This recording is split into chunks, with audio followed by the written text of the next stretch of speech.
ایک 8 سالہ لڑکا تھا جو پاکستان کے ایک چھوٹے سے گاؤں میں رہتا تھا۔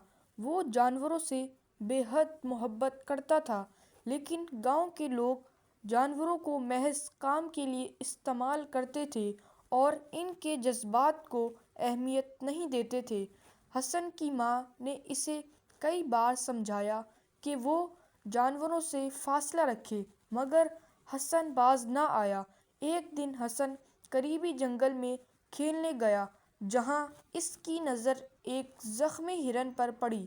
ہرن کا ایک پاؤں بری طرح زخمی تھا اور وہ مشکل سے کھڑا ہو پا رہا تھا۔ حسن کو اس پر بہت ترس آیا۔ وہ دوڑ کر گھر سے پانی اور روٹی لے آیا اور ہرن کو کھلانے لگا۔ حسن نے فیصلہ کیا کہ وہ اسے اپنے جھونپڑی کے پیچھے چھپائے گا اور اس کی دیکھ بھال کرے گا۔ حسن روزانہ چھپ کر ہرن کی دیکھ بھال کرتا، اسے کھانا کھلاتا اور اس کے زخموں پر دوا لگاتا۔ اس کی دوست مریم بھی اس میں اس کا ساتھ دیتی، مگر گاؤں کے لوگ چوکنے ہونے لگے تھے۔ ایک دن گاؤں کے سردار، جو جانوروں پر زیادہ رحم نہیں کرتا تھا، اس نے حسن کو جنگل میں کچھ لے جاتے ہوئے دیکھ لیا۔ سردار کے آدمیوں نے حسن سے پوچھا، "کچھ شروع کر دی؟" مگر حسن نے بہانہ بنا کر بات ٹال دی، لیکن اسے معلوم تھا کہ وہ زیادہ دن تک ہرن کو چھپا نہیں سکے گا۔ مریم نے مشورہ دیا کہ ہرن کے لیے کوئی محفوظ جگہ تلاش کرنی ہوگی۔ حسن نے فیصلہ کیا کہ جب ہرن ٹھیک ہو جائے گا تو وہ اسے جنگل میں چھوڑ آئے گا، مگر قسمت کو کچھ اور ہی منظور تھا۔ ایک دن حسن کا چھوٹا بھائی علی حسن اس کا پیچھا کرتا ہوا اس جھونپڑی تک پہنچ گیا جہاں ہرن چھپا تھا۔ جیسے ہی علی نے ہرن کو دیکھا، وہ خوشی سے چلانے لگا، "بھائی، ہرن، ہرن!"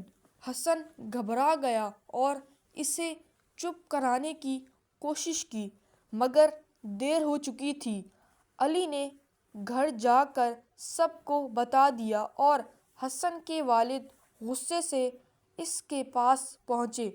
حسن نے بہت محنت کی کہ وہ ہرن کو نقصان نہ پہنچائے، مگر ان کے والد نے کہا، "یہ جنگلی جانور ہے، اگر سردار کو پتہ چلا تو وہ ناراض ہوگا۔" حسن رونے لگا، مگر اس کے والد نے صاف کہہ دیا کہ کل صبح ہرن کو جنگل میں چھوڑنا ہوگا۔ حسن جانتا تھا کہ اگر سردار کو پتہ چلا تو وہ ہرن کو نہیں چھوڑے گا، بلکہ پکڑ کر بازار میں بیچ دے گا۔ رات کے وقت حسن نے فیصلہ کیا کہ وہ خود ہی ہرن کو جنگل میں چھوڑ کر آئے گا۔ وہ چپکے سے اپنی جھونپڑی سے نکلا اور مریم کو بھی ساتھ لیا۔ دونوں نے ہرن کو اٹھایا اور جنگل کی طرف چل پڑے۔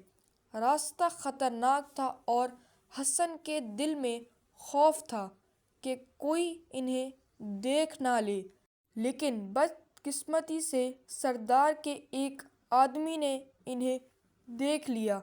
وہ بھاگ کر سردار کو اطلاع دینے گیا اور سردار نے حکم دیا کہ فوراً حسن اور ہرن کو پکڑ کر لایا جائے۔ حسن اور مریم جنگل میں پہنچے ہی والے تھے کہ سردار کے آدمیوں نے انہیں گھیر لیا۔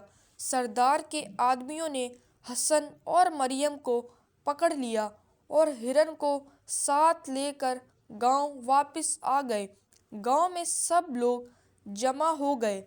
سردار نے اعلان کیا، "یہ لڑکا جانوروں کے پیچھے اپنی زندگی داؤ پر لگا رہا ہے۔ یہ ہرن قیمتی ہے، اسے بازار میں بیچ دیا جائے۔"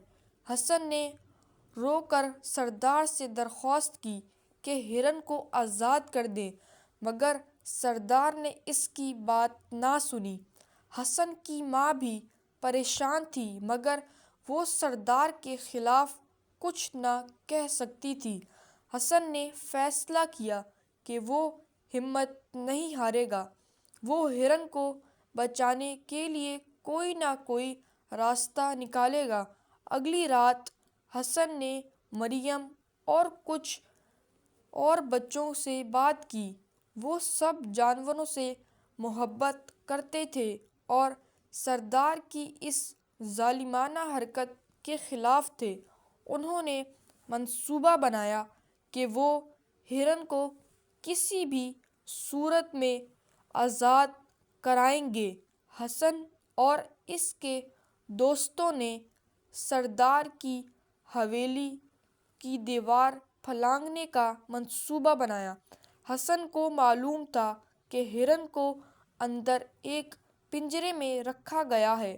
وہ سب آہستہ آہستہ اندر گھسے اور پنجرے کا تالا کھول دیا، مگر جیسے ہی وہ ہرن کو باہر نکالنے لگے، ایک آدمی جاگ گیا اور شور مچانے لگا۔ حسن اور مریم نے فوراً ہرن کو لے کر بھاگنا شروع کر دیا۔ گاؤں کے لوگ جاگ گئے اور ان کا پیچھا کرنے لگے۔ حسن جانتا تھا کہ اگر وہ پکڑے گئے تو بہت بڑی سزا ملے گی، لیکن حسن کے پاس اور کوئی راستہ نہیں تھا۔ وہ جنگل کی طرف دوڑنے لگے مگر سردار کے آدمیوں نے انہیں گھیر لیا۔ حسن نے ہمت نہ ہاری اور ہرن کو آگے بڑھنے کا اشارہ دیا۔ ہرن، جو اب کافی حد تک صحت مند ہو چکا تھا، دوڑتے ہوئے جنگل میں داخل ہو گیا۔ سردار کے آدمیوں نے حسن اور مریم کو پکڑ لیا اور گاؤں واپس لے آئے۔ سردار نے غصے سے کہا، تمہیں سزا ملے گی، مگر اسی وقت گاؤں کے کچھ بزرگوں نے کہا، یہ بچے غلط نہیں ہیں، جانوروں پر ظلم بند ہونا چاہیے۔ یہ سن کر گاؤں کے دوسرے لوگ بھی حسن کے ساتھ کھڑے ہو گئے۔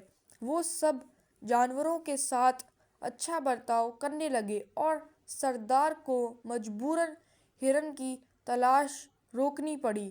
حسن کی بہادری نے گاؤں کے لوگوں کی سوچ بدل دی تھی۔